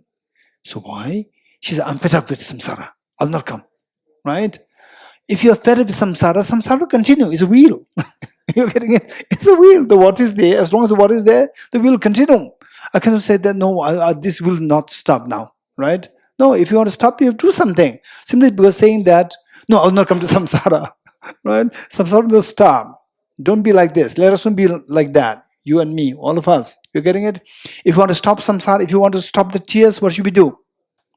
You should put the correct effort. You're getting it? If you don't put effort, samsara will never stop for us. It'll never stop. Okay, so what makes us think that this is a reality that will never stop unless we put effort? The Buddha himself taught it very clearly, and then later on, first the Buddha taught it. You want to know what the Buddha taught. After that, then subject what the Buddha taught to analysis. And then you realize that's very true. You're getting it? First, what the Buddha taught, you learn it. That is the wisdom derived through learning. You're getting it? Then what should you do? Okay, now I'm happy with the Buddha. This Buddha taught like this. So I put effort. Or you want to analyze. Analyze, reflection, and then you will get conviction. It becomes your knowledge. You're getting it? That is when you get the wisdom derived through reflection, number 2, right? So once you get this reflection, then what do?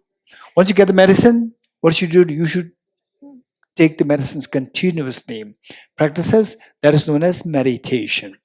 So at a certain point, then you get the remedy, very powerful. Then the water can be stopped, right? Water can be stopped. Self-grasping can be stopped. Ignorance can be stopped. Once it is stopped, then all the miseries stop. That is the ultimate peace. Your tears will stop. Okay.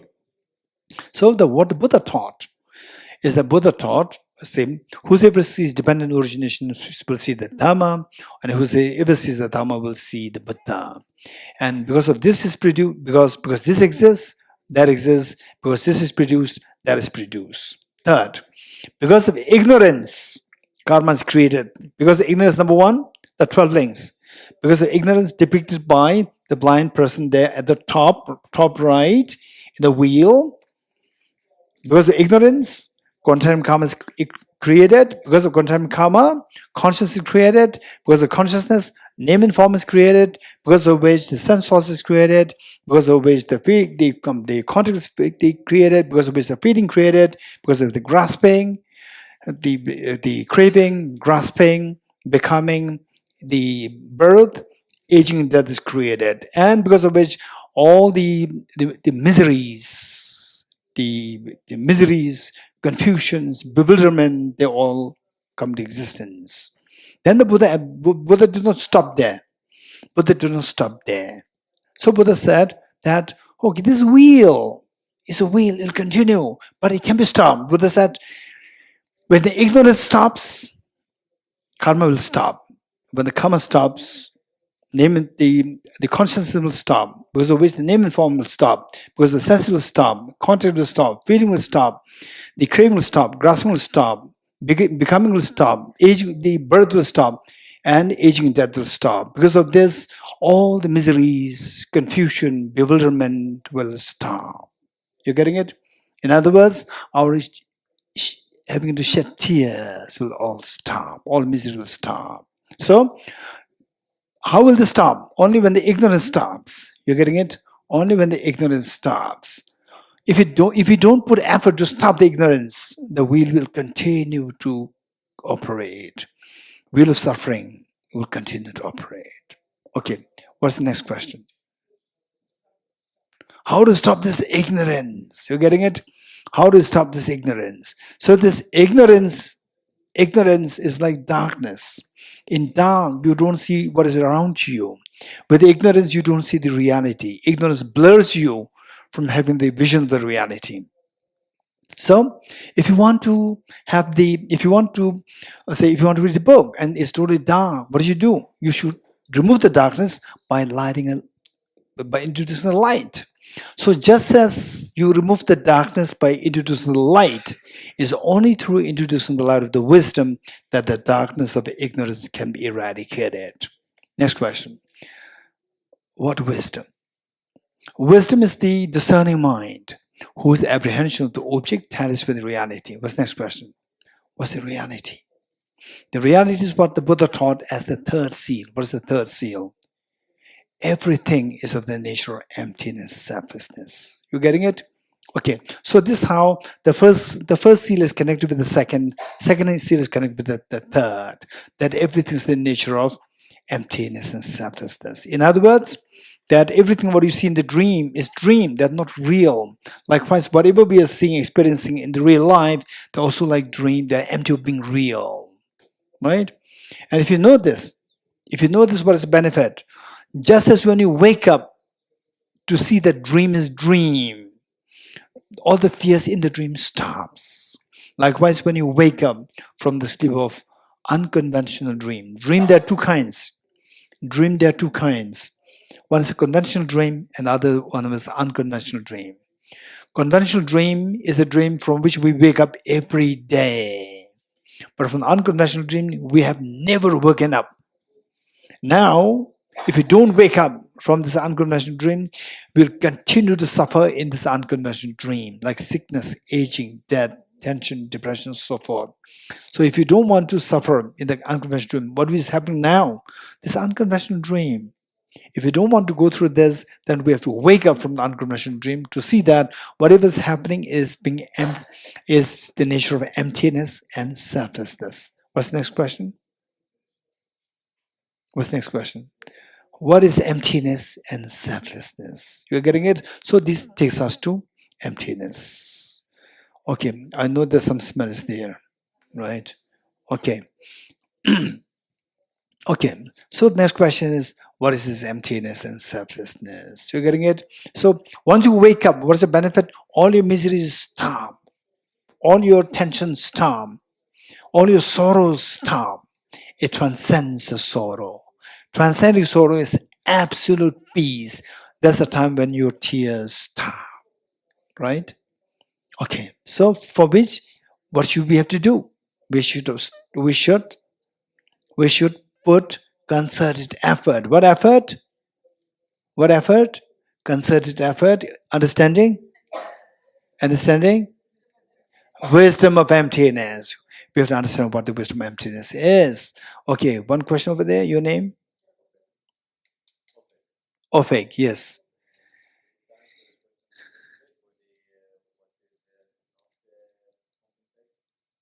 What is? Non-composite. Okay. We have 4 minutes. Okay, now 3 minutes. What is non-composite? Let's do it when our mind is a little more fresh. It requires more fresh mind. Now I can see that your eyes are becoming smaller. I can see that, right? Your eyes, earlier your eyes are like this. Now your eyes are like this. Yeah. Right? So let's do this topic when your eyes are really wide open like this. Yeah. Okay. Yes. Yes.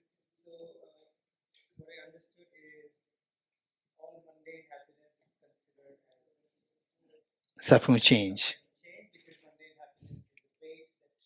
Exactly. Yes.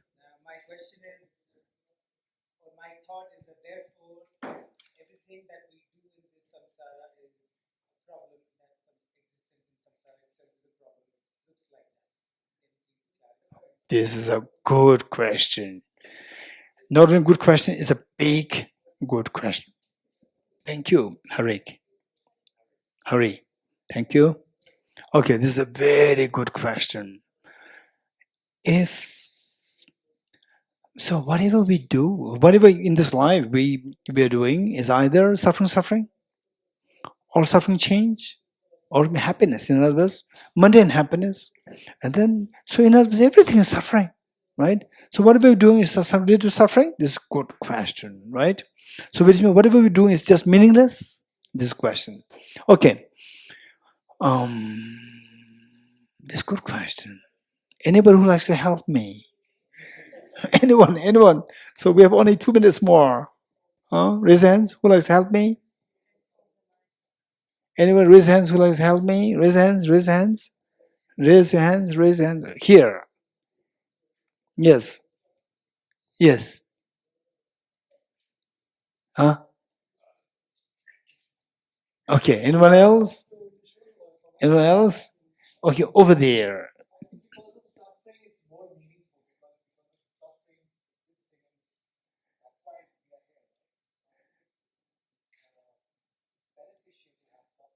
How?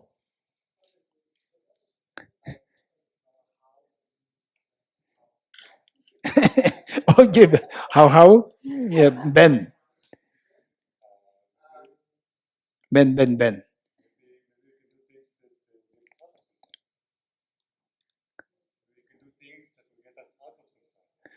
Okay. So the whatever we do here may be something wrong. But within that, something wrong in samsara. So we could put effort to come out of samsara, right? But still, Hari is not too happy, I know. You're getting it? So because even what you do is also samsara, right? So because everything is something related to suffering. So therefore, what's the point? This is a good question. Okay, here.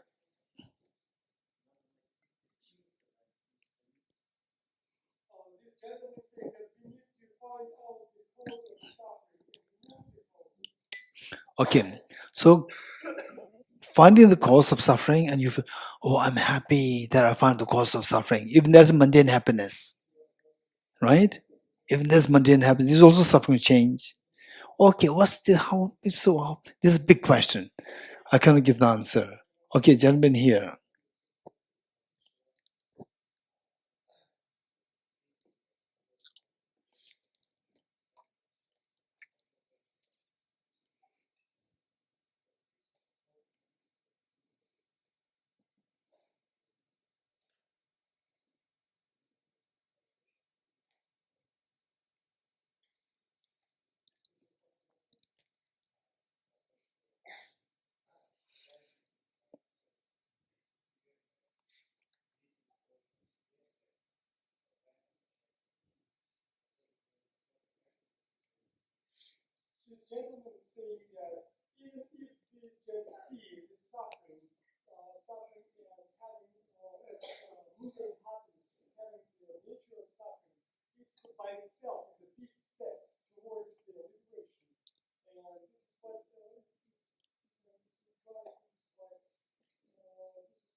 Okay, even though suffering, the suffering change is a suffering. Even though it's a suffering change, but it still is a big step to enlightenment. Okay. Okay, good. Here, Benula.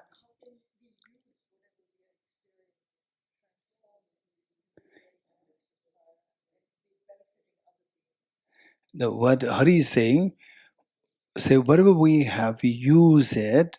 Using that itself is also suffering. It's not an antidote to overcome the suffering. Recognize also suffering. Okay. Your name? Satima, yes.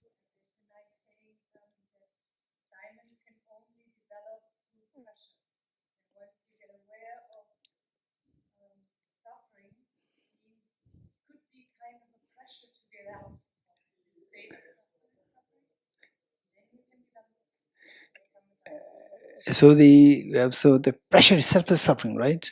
We don't want suffering. We don't want suffering. If the pressure is also suffering. How? Okay, Dhamma where? In the books or here? Practice inside. Inside. So inside, after enlightenment or before enlightenment? Before enlightenment. Before enlightenment, suffering, right? So there's also suffering. Everything becomes suffering. Okay, good point made. I will elaborate on this. Yes, here, Yangila.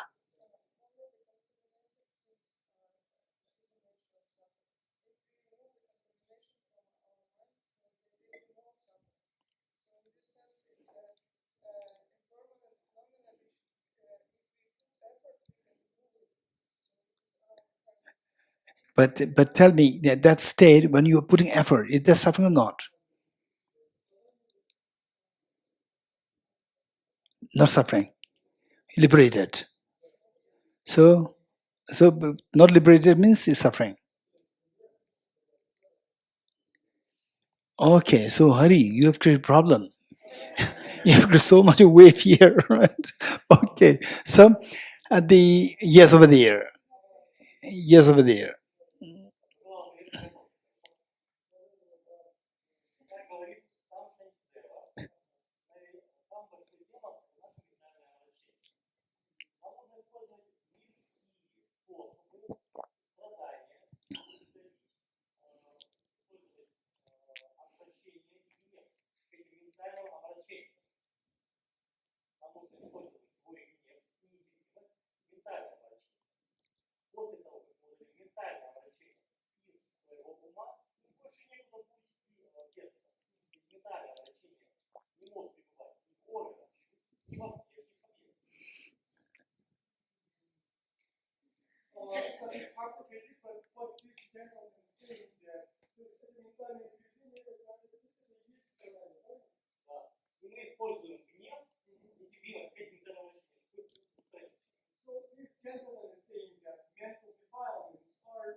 Okay, good. Okay, Nadia.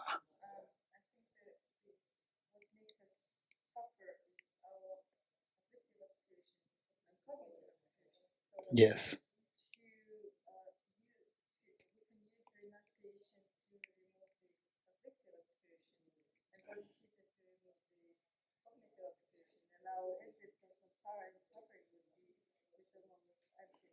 So this when you are using the renunciation to remove the fear of obscuration and the body to remove the self-centered attitude and wisdom emptiness to remove the afflictions or the mental defilements, that's happening after enlightenment, before enlightenment. Before enlightenment, right? After enlightenment, no need. Before enlightenment is samsara, right? So that's also some samsara. Okay. Yes. Okay.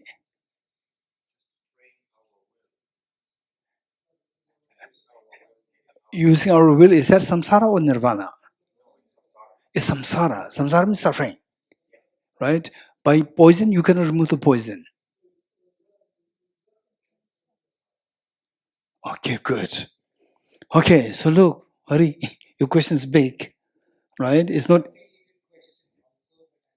okay. So let's make it very quick. Let's say, just imagine, in a way, this is Sadima, but it's very close to what she said. Say, let's say that you're in the middle of the pool. You're in the middle of the pool, and that the middle of the pool, the water is so dirty. Water is so dirty, and you are very dirty. And you go away towards the periphery, towards the what's that edge of the water. Water becomes cleaner, cleaner, cleaner. Let's say you're getting it. So your pot is so dirty, and which is better, like 80% dirty or 60% dirty? Which is better? 60% dirty is better than 80% dirty. You're getting it. So the water which is available next is just 60% dirty, 40% clean.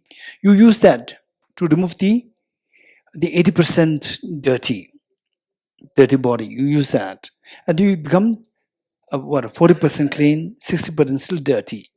Then you reach there. You reach there. Again, get the next water, which is 50% clean, and then you become 50% clean. It's better. So this gade is happening, right? As I said, improving.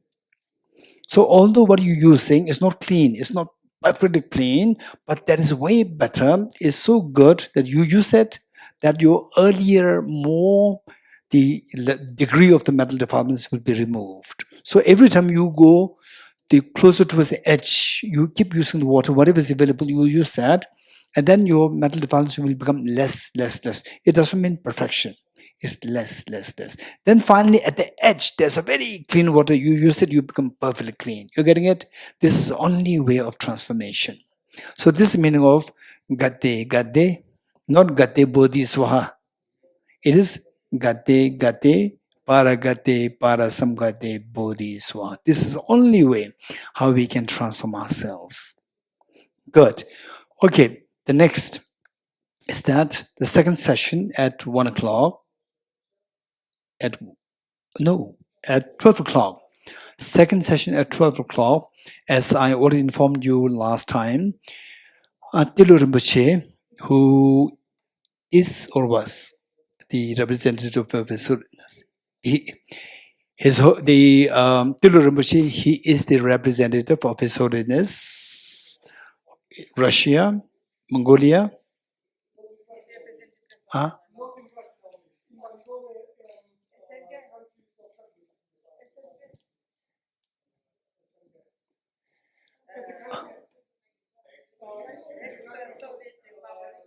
Ex-Soviet.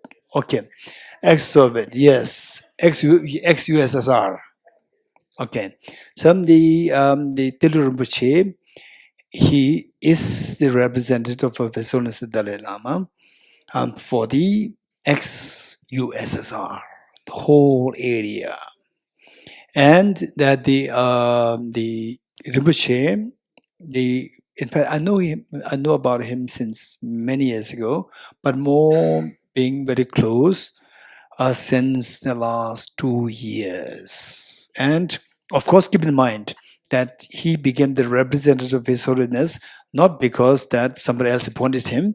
His Holiness the Dalai Lama directly appointed him. He's very special. And he's extremely kind person, extremely pure heart. I know that. Extremely pure heart, fully dedicated to be of service to His Holiness the Dalai Lama. That's amazing. You getting it? So we requested. In fact, this program, the Nalanda Diploma course happening for the Russian group, is happening greatly because of the Tilu Rinpoche. Because of him, that this is happening. What is that? Safe Tibet group. Society or what? Fund. Safe Tibet Fund, there is one group there, and Rinpoche is heading that. And that is supporting this program, organizing, managing this Nalanda Diploma course for the Russian group. And it's a huge responsibility, and how they're doing is just amazing. So at the top, is Rinpoche is overseeing everything. And then we have Julia also, who is so kindly working for Rinpoche, working for Safe Tibet Fund, for His Holiness. And then we have the Alexei, we have Tenzin Doma, Anna Tenzin Doma, and then we have Tanya here, and we have Bemla, who is the main responsibility, taking the main responsibility for the translation. So there's a really dedicated team there, and this team is working like this because of the Tilu Rinpoche's, very dynamic leadership. So we requested, because he's here, we requested him to address all of us, not only the Russian group, but all of us. So the second session at 12 o'clock, Rinpoche is coming to address all of us, and then you'll get to know about what Rinpoche is doing, then his heart, you can feel his heart, big heart, is amazing, so fully dedicated. So this is what we requested, and it was just so kindly accepted. So he will come. He's like my age. I don't know, think maybe a little younger or a little older. I'm not too sure, but my age, I would say. Okay, that's it. So the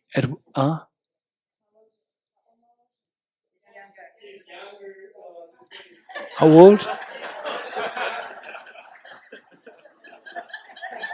How old is he?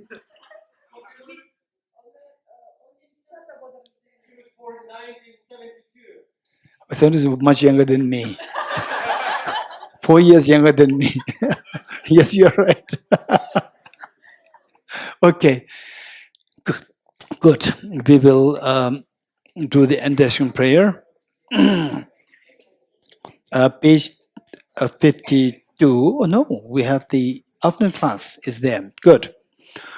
Deyata Om Gate Gate Paragate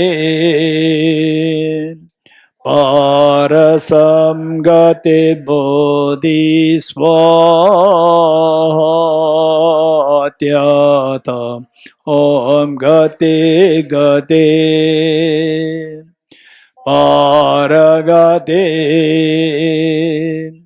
Parasamgate Bodhisvatyat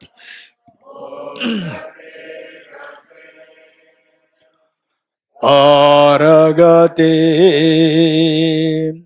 Parasamgate Bodhisvatyat Om Gate Gate Paragate Parasamgate Bodhisvaha. Three processions together.